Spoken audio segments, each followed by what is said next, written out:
Perkenalkan, saya Sri Jessica Saus dari kelas A. Saya di sini akan mempresentasikan yaitu yang pertama ada saham syariah, yang kedua ada obligasi atau sukuk syariah, dan yang ketiga ada reksadana syariah. Baik, langsung saja kita masuk pada saham. Yang pertama itu saham syariah, ada 3 jenis, yaitu yang pertama ada PT Adaro Energi atau ADRO.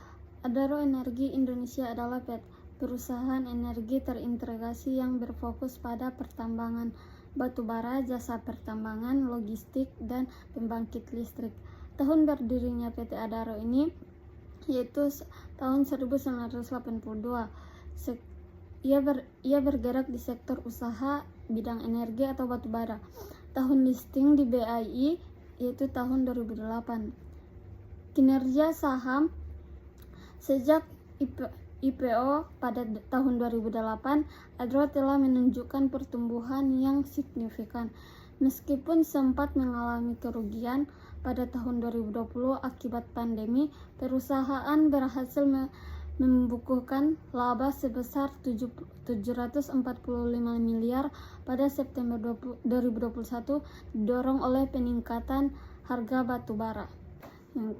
Baik, selanjutnya kita masuk pada saham yang kedua, yaitu ada PT Industri Jamu dan Farmasi Sido Muncul. PT ini merupakan perusahaan yang bergerak di sektor usaha industri, jamu, dan farmasi yang berdiri sejak tahun 1951 dan dikenal luas melalui produk herbalnya yaitu tolak angin. Sejak melantai di BII pada tahun 2013, saham Sido menunjukkan kinerja yang stabil dengan pertumbuhan signifikan mulai tahun 2018. Pencatatannya di bursa di BII yaitu tanggal IPO sekitar 18 Desember 2013. Harga saham saat di IPO yaitu berjumlah 580 per saham. Kinerja awalnya yaitu pada hari pertama perdagangan saham Sido mengalami kenaikan sebesar 13,79%. Selanjutnya kita masuk pada saham yang ketiga, yaitu PT Telkom Indonesia.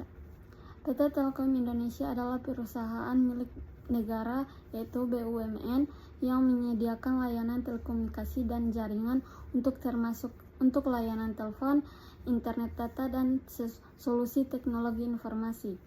Perusahaan ini juga memiliki usaha seperti Telkomsel, IndiHome, dan Telkomsel Metra. PT Telkom ini berdiri sejak tahun 1965 dan bergerak di sektor usaha telekomunikasi dan teknologi informasi. Kinerja saham sejak di IPO yaitu pertumbuhan harga saham sejak di IPO pada 1995.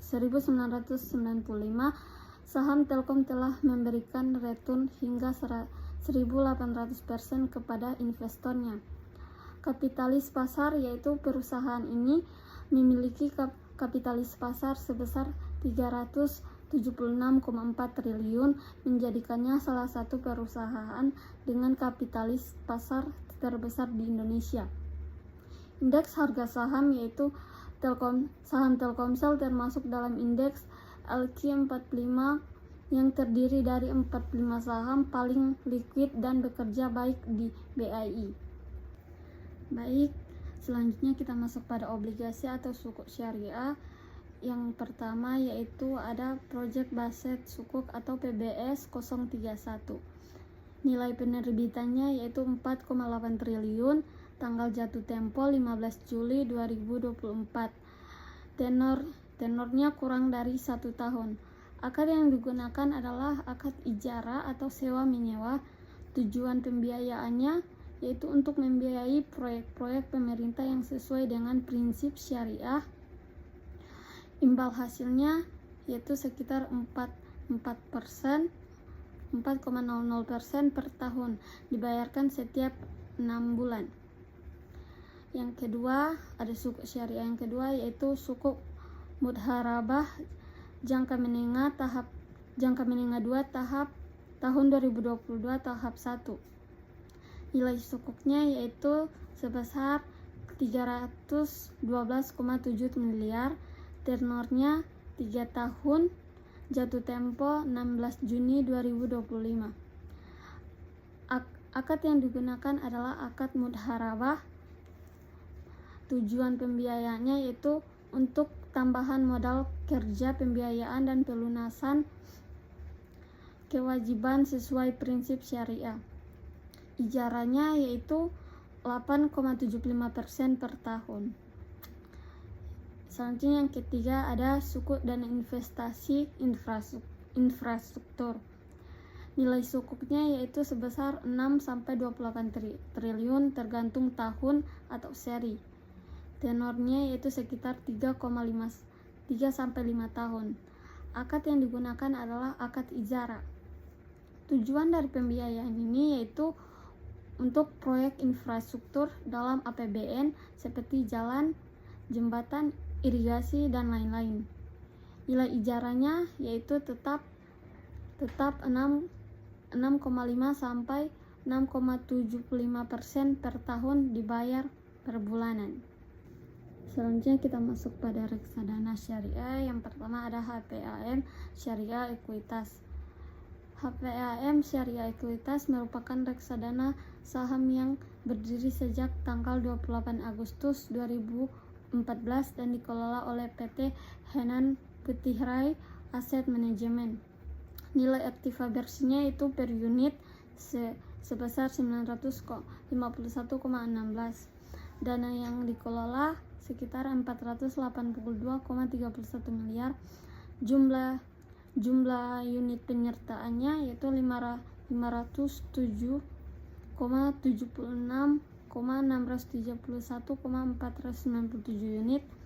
Return sejak awal tahun yaitu sebesar 30,38% hingga Oktober 2024. Apakah sudah untung atau rugi?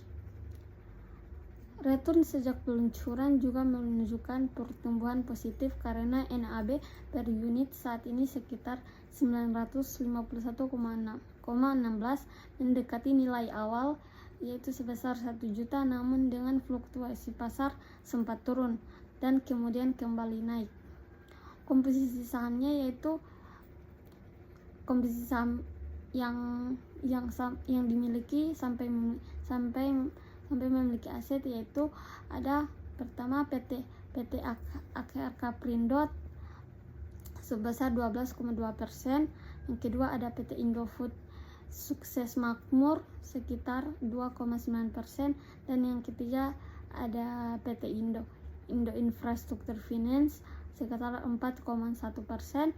Yang keempat ada PT Mitra Finanstika Mustika yaitu sebesar 13,4%, dan yang terakhir ada PT Daya Mitra Telekomunikasi sebesar 10,1%. Baik, kita lanjut pada reksadana yang kedua yaitu ada Insight Money Syariah.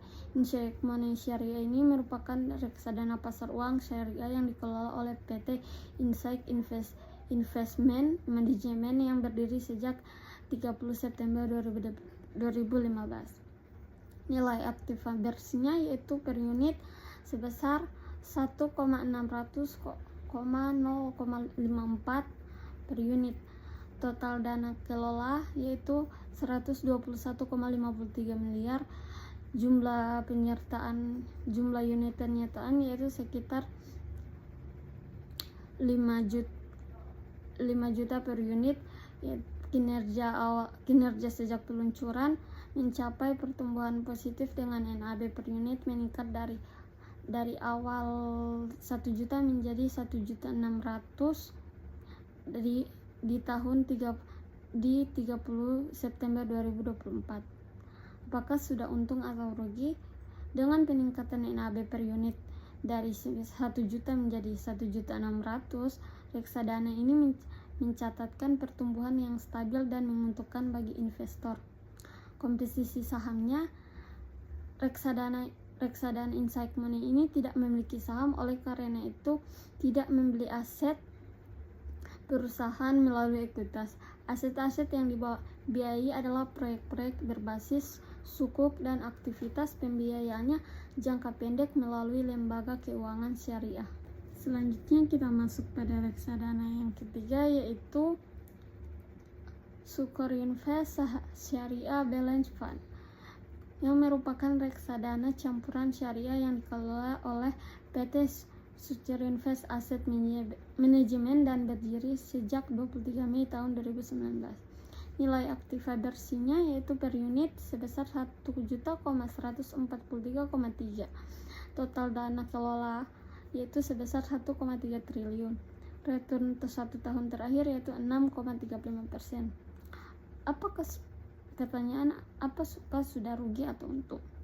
Dengan peningkatan RAB per unit dari nilai awal 1 juta menjadi 1.143, reksadana ini mencatat pertumbuhan yang stabil dan menguntungkan bagi investor.